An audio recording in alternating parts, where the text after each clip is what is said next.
अरे सास हो और ताने ना दे, ऐसा कहाँ हो सकता है। लेकिन क्या हो जब सास जरूरत से ज्यादा ही ताने देने लगे तो? सुन बहू, आज घर में कुछ खास मेहमान आने वाले हैं, तो लंच पर ये सब बना देना। ये पकड़ लिस्ट, और कुछ भी कम ज्यादा नहीं होना चाहिए। वैसे तेरे बारे में जानती हूँ मैं, मेरे टाइम पर तो हमें बताने वाला भी कोई नहीं था। माँ जी कितने लोग आ रहे हैं ये तो लिखा नहीं है।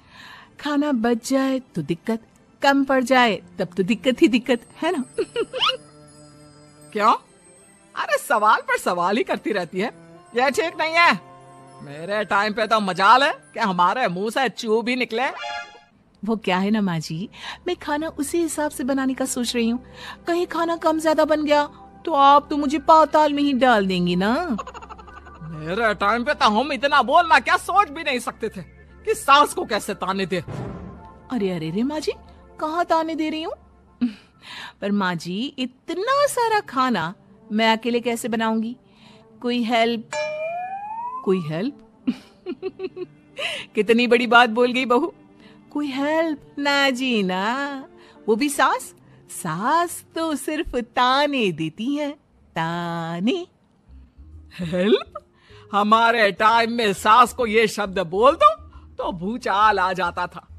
बाकी मैं तो अपने सास की लाडली बन गई थी, पर तू तो बहू की बहू ही रहेगी। क्यों नहीं बना पाएगी? अरे अभी तो बनाना शुरू किया नहीं और पहले ही सोच लिया नहीं बना पाऊंगी। आजकल की तुम जैसी बहुओं के ये बहाने होते हैं कि कैसे नहीं बन पाएगा। अरे मैंने भी अपने टाइम पे बनाया था, अरे बल्कि इससे भी ज्यादा खाना बनाया था, तो तुझसे क्यों नहीं होगा? हैं? सब होगा जा। माँ जी मैं बना तो लूंगी, मैं बस इतना बोल रही हूँ कि अगर आप थोड़ी मेरी मदद कर देती तो। अरे अरे अरे, शर्म नहीं आती तुम्हें अपनी सास से मदद मांगते हुए? हमने अपने टाइम पर कभी अपनी सास से ऐसा नहीं बोला। सच में आजकल की लड़कियां तो बहुत ही छुई मुई सी होती है, जरा सा काम देखा नहीं कि बस पहले मदद मांगने दौड़ने लगती है। अरे अब ये सब बहाने नहीं चलेंगे। हाँ, जा जाकर खाना बना। हमारे टाइम पर हम ये करते थे, हमारे टाइम पर हम वो करते थे। हाय रे ताने। फिर शाम को। अरे बहू कहाँ चले गए? मुझे ये सामान पकड़ा जरा। हमारे टाइम पर मजाल है कि हम सास के साथ खड़े ना हो। हाय रे क्या करूं? बस कोमल तैयार हो जा ताने खाने के लिए। काश इस औरत के समय में मैं होती तो देखती ये क्या क्या करती थी अपने टाइम पर। माँ जी यही हूँ, बस चिंटू को पढ़ाना था। अरे हमने भी बच्चे पढ़ाए हैं हमारे टाइम पर, चिंटू को बाद में पढ़ाना। जा पहले वो कर जो कहा है। बहू बेचारी क्या करती, बच्चे को छोड़कर लग जाती है सास के साथ। हमारे टाइम पर ना। फिर तो सास बोली जा रही थी और बहू सुनी जा रही थी। अगले रोज। क्या हो गया चिंटू, क्यों रो रहा है? माँ कल कितना कहा था आपसे कि पढ़ा दो, लेकिन आपको तो मेरी पढ़ाई की कोई वैल्यू ही नहीं है। देखिए कितने कम नंबर आए। अरे कोई बात नहीं बेटा, फेल तो नहीं है ना। वाह बहू वाह, मेरे टाइम पर तो हमारे बच्चे के कम नंबर फेल ही कहलाते थे। ना पढ़ाती हो ना घर का काम करती हो। हमारे टाइम पर तो। सास की इस बात पर इस बार बहू का पारा हाई हो जाता है। वो सोच लेती है कि अब तो वो पति से बात करके ही रहेगी। अगले दिन। माँ जी सारी सफाई हो गई, मेरी कमर टूट रही है, मैं जरा सोने जा रही हूँ। सोना? अरे हमारे टाइम पर तो हम ये जानते भी नहीं थे कि आराम क्या होता है। पागल हो गई है क्या? रुक अभी। देख उस कोने में देख, मुझे कितनी धूल दिख रही है, और बिस्तर के नीचे तो देख कितना काला पड़ा है, और पर्दों के पीछे खिड़की पर देख जाले लगे हुए हैं, वो कौन साफ करेगा? ऐसी सफाई होती है क्या? जा फिर से कर। मैं तो घर में एक दिन का गंदगी नहीं आने देती थी, लेकिन जब से तू आई है घर की हालत ही खस्ता कर दी है। अरे माँ तो तू कहाँ गई? तू भी तो यही है। वैसे माँ मैंने कभी तुझे सफाई करते नहीं देखा। जब से ये आई है न जाने आप में कौन सा सफाई का कीड़ा चला गया है।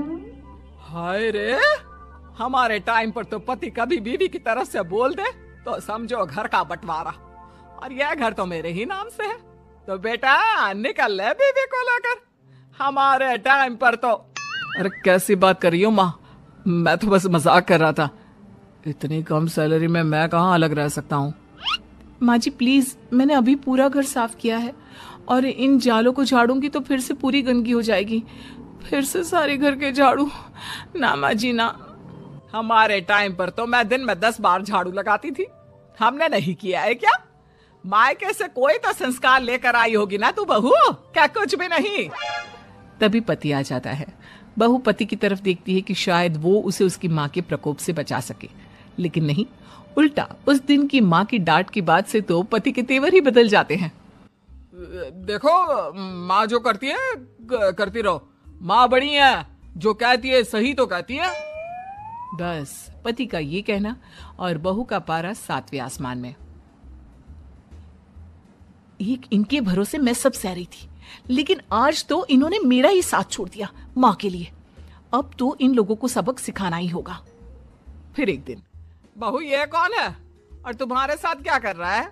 और ये हाथ, अरे हाथ छोड़ मेरी बहू का, कौन हो तुम? माँ जी वो कोई नहीं माँ जी, माफ कर दीजिए। बहू घबराने का नाटक करती है। अरे क्यों डर रही हो तुम? मैं हूं ना तुम्हारे साथ। आंटी जी, मैं इसका बॉयफ्रेंड हूँ और मैं इससे मिलना आया हूँ। कोई समस्या? बोलिए। बोलेंगी क्या? यही कि इनके टाइम पर तो इन्होंने न जाने कितने ही बॉयफ्रेंड बना बनाकर छोड़ दिए हैं। क्यों माँ जी, यही कहने जा रही थी ना आप? अब क्या था, सास की बोलती बन। कैसे कहे कि उनके टाइम पर।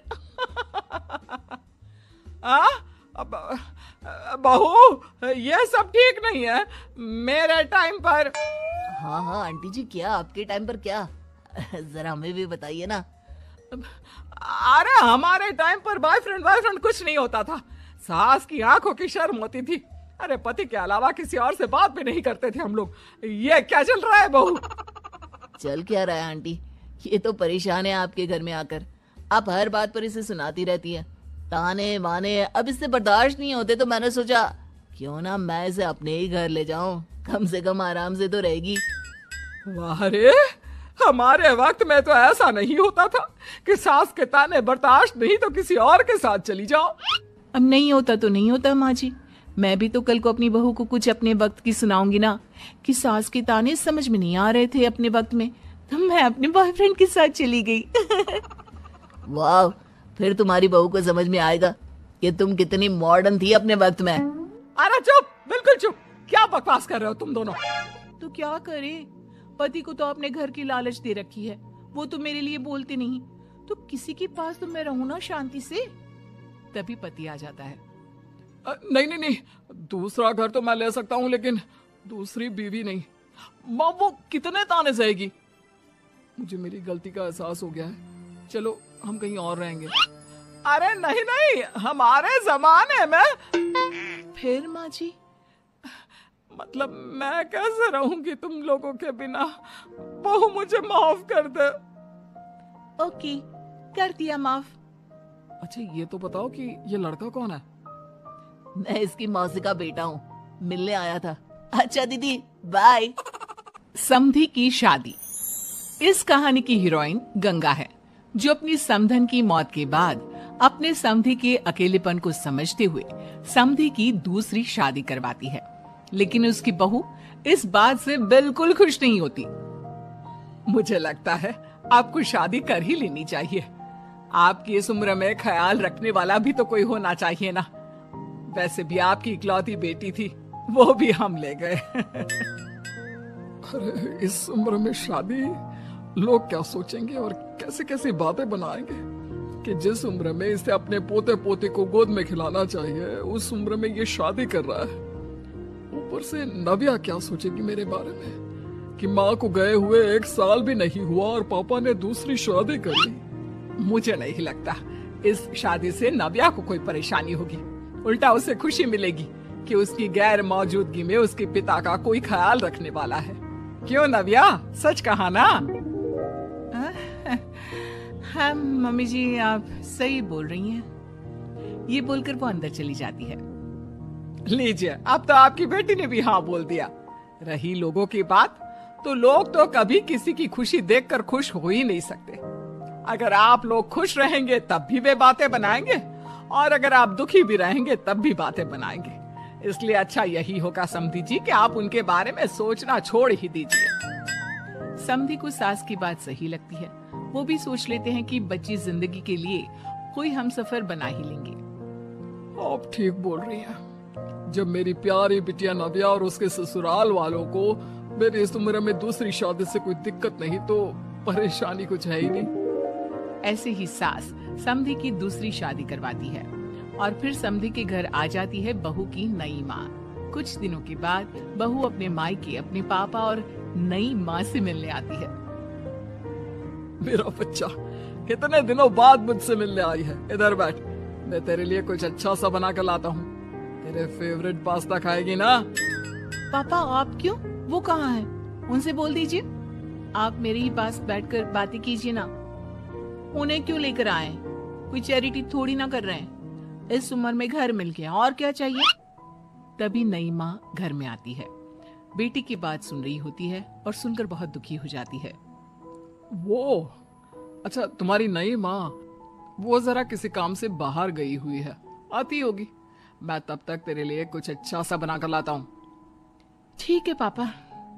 लगता है नई माँ के पैर बाहर ही रहते हैं, और आपको ही बनाकर खिलाना था तो क्या करे, छोड़िए।